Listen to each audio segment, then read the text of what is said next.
In this guide, I will be showing you guys how to fix CarPlay not working with your iPhone. First thing you want to do is enable airplane mode and wait for a few minutes and disable it. This will refresh the network connection. Next up, launch settings, go to general. Now head over to the option CarPlay. Check if your car is listed and connected. If it's not showing up, try pressing and holding the voice control button on your car's steering wheel to establish a connection. Another important step is to ensure that Siri is enabled under settings.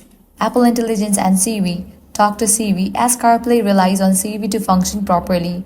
If you are using a wired connection, try switching out of the cable as a defective cable can prevent CarPlay from connecting.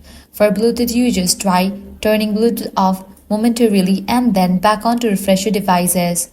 If you have a VPN on, disable it. For that, head back, go to General, click on VPN and Device Management, disconnect to any of the VPN.